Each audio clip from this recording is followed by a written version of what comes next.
সম্মানিত সুধী, আসসালামু আলাইকুম রহমতুল্লাহ বারাকাতু। যারা দেশে কিংবা দেশের বাহির থেকে আমার ভিডিওটি দেখছেন, আমি সকলকে আন্তরিক শুভেচ্ছা এবং অভিনন্দন জানাচ্ছি। জুন জুলাইয়ে আওয়ামী লীগ সরকারকে পতনের জন্য যারা সবচেয়ে বেশি অবদান রেখেছে তারা হচ্ছেন বৈষম্য বিরোধী ছাত্র আন্দোলনের নেতারা। কিন্তু গত এই 5ই আগস্ট শেখ হাসিনা পতনের পরপর তিনি যখন ভারতে পালিয়ে যান, ঠিক 8ই আগস্ট অন্তর্বর্তীকালীন সরকার গঠন হয়। তখন কিছু ছাত্রনেতা এবং কিছু এদেশের বুদ্ধিজীবী, শিক্ষক এবং সরকারি কর্মকর্তা নিয়ে অন্তর্বর্তীকালীন সরকার গঠন হয় 8ই আগস্টে। সেই 8ই আগস্টের পর বাংলাদেশের রাজনীতিতে যে ধোঁয়াশা সৃষ্টি হয়েছে, যে আন্দোলন সৃষ্টি হয়েছে, এই আন্দোলন এখন বর্তমানে যেই রূপ ধারণ করেছে, এতে মনে হচ্ছে আমাদের বাংলাদেশে একটি গৃহযুদ্ধের মতো একটি অবস্থানে দাঁড়িয়েছে। তার কারণ আপনারা দেখেন, আমরা প্রতিদিন কোনো পেপার পত্রিকা যখন খুলি তখন দুর্ঘটনা ছাড়া আমাদের চোখে কোনো সুখবর আমাদের নজরে এসেছে কিংবা পত্রিকার পাতায় এসেছে আমি দেখিনি। কারণ আমি নিজেও একজন রিপোর্টার, আমিও পত্রিকাতে ভালো কোনো নিউজ করতে পারিনি। যাই হোক, এখন এই ছাত্র সমন্বয়করা যারা এই বৈষম্য বিরোধী ছাত্র আন্দোলনের নেতা, তাদের এখন তাদের উপর যেভাবে হামলা হচ্ছে বিভিন্ন জায়গায়, আপনার প্রকাশ্যে অপ্রকাশ্যে গোপনে, যাই হোক, সব কিছু মিলে এই বৈষম্য বিরোধী ছাত্র আন্দোলনের নেতারা যে নিরাপত্তাহীনতায় ভুগছে সেটা আমরা জানি। বগুড়ায় গত পরশুদিন এক সমন্বয়কের বাড়িতে লিখে দেওয়া হয়েছে, প্রস্তুত থেকো। এখন ব্যাপার হচ্ছে, আমাদের বাংলাদেশের যে আইনশৃঙ্খলা বাহিনী রয়েছে, আমি এর পূর্বে একটি কথা বলেছি, আমাদের বাংলাদেশের আইনশৃঙ্খলা, রাজনীতি, প্রশাসন, সমাজ, সাহিত্য, সংস্কৃতি সব কিছু মিলে নষ্ট রাজনীতি, নষ্ট প্রশাসন, নষ্ট সমাজ এবং নষ্ট সংস্কৃতি থেকে শুরু করে আমাদের প্রত্যেকটা সেক্টরে আপনার শিক্ষা নষ্ট, মানে শিক্ষা ব্যবস্থা সব কিছুতেই এখন যে নষ্টের একটা ধারাবাহিকতা শুরু হয়েছে, সেই ধারাবাহিকতাকে এখন আমরা শুধুমাত্র উপস্থাপনই করতে পারছি, কিন্তু এ থেকে যে আমরা কিভাবে পরিত্রাণ পাবো এই বিষয়টা কিন্তু খোলামেলা হচ্ছে না। আপনারা দেখেছেন যে এই বৈষম্য বিরোধী ছাত্রদের উপর এখন হামলা যে কোনো মুহূর্তে হচ্ছে এবং তাদের যে নিরাপত্তার যে জায়গাটুকু সেটাও মনে হয় ধীরে ধীরে কমে যাচ্ছে। আমি আজকে একটি টক শো দেখলাম, সাংবাদিক জনাব খালিদ সাহেব এই নাসিরউদ্দিনকে এই বলছে যে বিভিন্ন ভাবে তাকে হ্যায় প্রতিপন্ন করার জন্য বেশ রাগান্বিত সুরে তিনি কথাগুলো বলছিলেন যে আপনারা তো এই এখন সন্ত্রাসী কার্যকলাপ শুরু করেছেন।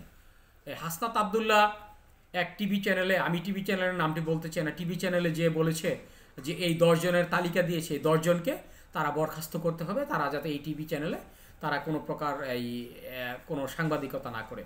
এখন বিষয়টা হচ্ছে, সংস্কার করার উদ্দেশ্যেই এই যে ছাত্র সমন্বয়করা যেভাবে এই জুন জুলাই মাসে আন্দোলন করেছে, যদি এই সংস্কারটা যদি এখন অপসংস্কার হয়ে যায়, সংস্কৃতিটা যদি অপসংস্কৃতি হয়ে যায়, অর্থনীতিটা যদি অর্থনীতি হয়ে যায়, আপনার প্রশাসনটা যদি অপপ্রশাসন হয়ে যায়, তাহলে আর এই হাজার হাজার রক্তের বিনিময়ে 1971 সালের মতো যেই যুদ্ধে ঝাঁপিয়ে পড়েছিল এদেশের সাধারণ ছাত্রছাত্রীরা এই 2024 সালে এসে, তাহলে কেন এই 24 সালের এই এত রক্তের বিনিময়ে আজকে এখন এই মুহূর্তে এই সমাজকে আপনার এই বিষয়টা দেখতে হবে?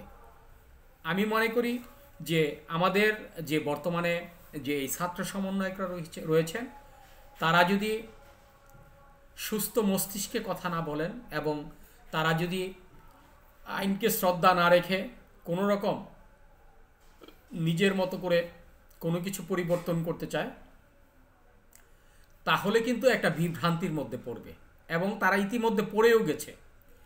আপনারা দেখেছেন আজকে আমার দেশ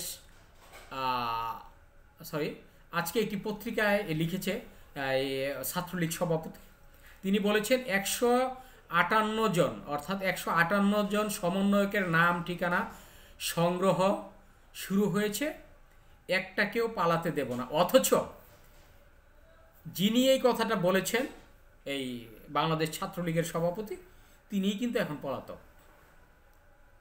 তার দ্বারা যেভাবে ছাত্ররা লাঞ্ছিত হয়েছে, ছাত্রেরা লাঞ্ছিত হয়েছে, তিনি যেভাবে সন্ত্রাসী কার্যকলাপ করেছেন এই 16 বছরে, এই 16 বছরের ইতিহাসে বাংলাদেশ ছাত্রলীগ যতটা অপরাধের সাথে সম্পৃক্ত ছিল, বাংলার ইতিহাসে এই পর্যন্ত 1971 সাল থেকে 2024 সাল পর্যন্ত 53 বছরের ইতিহাসে এতটা লাঞ্ছিত হয়নি কোনো ছাত্র সমাজের কিংবা ছাত্র দল, ছাত্র আপনার অন্যান্য যারা ছাত্র সংগঠন রয়েছেন, এই যে পরিমাণ লাঞ্ছিত হয়েছেন বাংলাদেশ ছাত্রলীগ দ্বারা।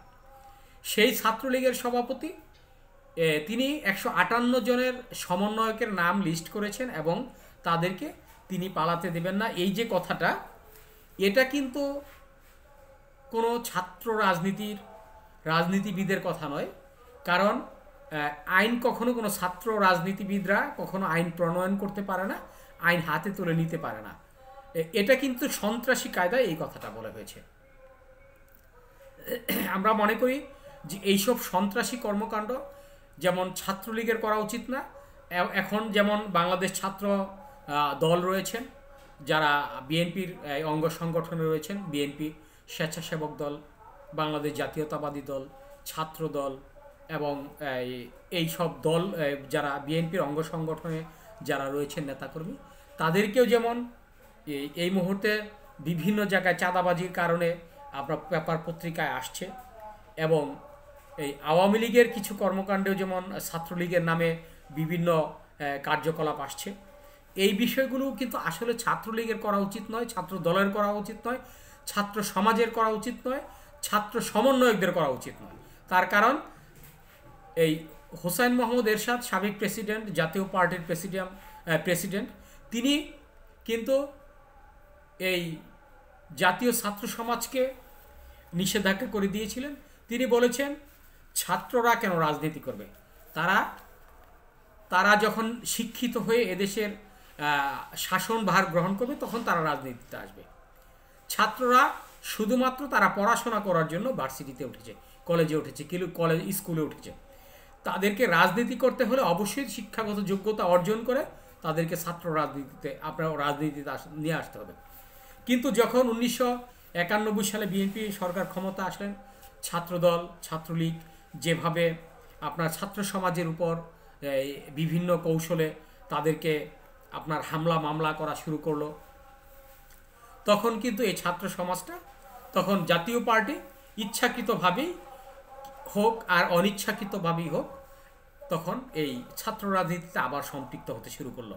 তখন আমার চোখে দেখা, আমি নিজেও ছাত্র সমাজে ছিলাম, তখন ঢাকা মহানগরীর কেন্দ্রীয় কমিটির ছিল ইকবাল হোসেন রাজু, আলমগীর শিকদার লোটন, আপনার তারপর জাহাঙ্গীর আলম প্রধান সহ যারা ছিল তারা জেলে ছিল দীর্ঘদিন।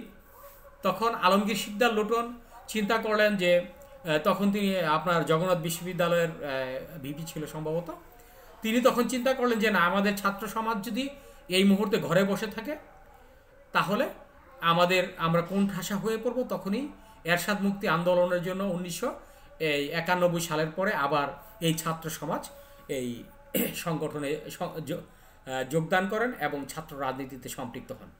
এখন বিষয়টা হচ্ছে, বাংলাদেশের এত নষ্ট রাজনীতি, নষ্ট প্রশাসন, নষ্ট সমাজ, নষ্ট সংস্কৃতি, নষ্ট অর্থনীতি, নষ্ট শিক্ষা ব্যবস্থা, এত নষ্টের যেখানে এই আপনার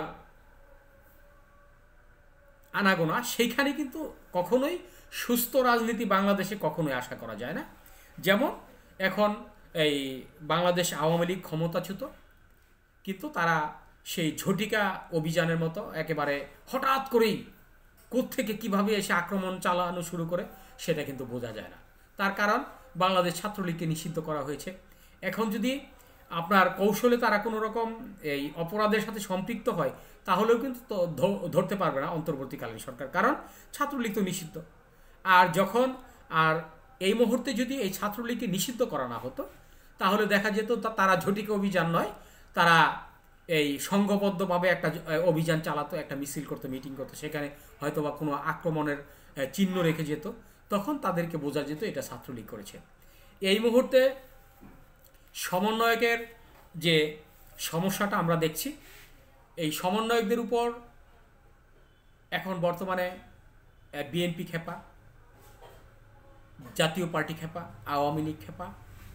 এই মুহূর্তে সমন্বয়কদের যদি আপনার এই নিরাপত্তা না দেওয়া হয়, তাহলে যে কোনো সময় যে কোনো মুহূর্তে আপনার এই ছাত্র সমন্বয়করা বিভিন্নভাবে তারা আপনার আত্মঘাতীর যে একটা বিষয় সেটা রয়েছে, তারা যে কোনো মুহূর্তে আক্রান্ত হতে পারে, তাদের উপর আক্রমণ করতে পারে।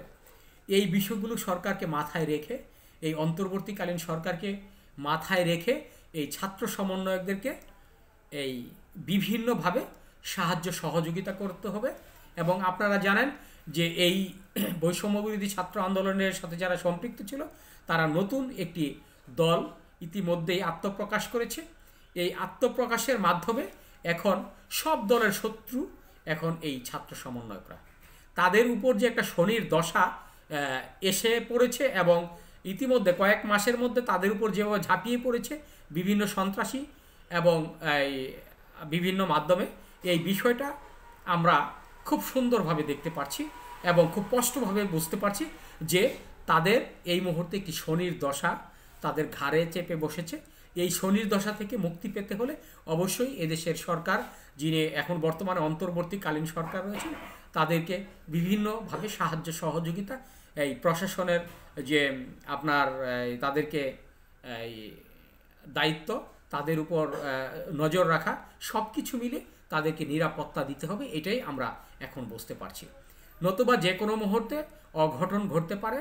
তাদেরকে আপনারা অনুরোধ করব যাতে তাদেরকে প্রোটেকশন দিয়ে, এই পুলিশ প্রোটেকশন দিয়ে বিভিন্নভাবে তারা যাতে যত্রতত্র না ছড়িয়ে পড়তে পারে, এই বিষয়টা লক্ষ্য করে আপনারা, আমি মনে করি এই বা ছাত্র সমন্বয়কদেরকে অনুরোধ করব যাতে এই বিষয়গুলো খেয়াল করেই এই আগামীতে পথ চলবেন এবং পথ চলা উচিত। ধন্যবাদ সবাইকে। আসসালামু আলাইকুম।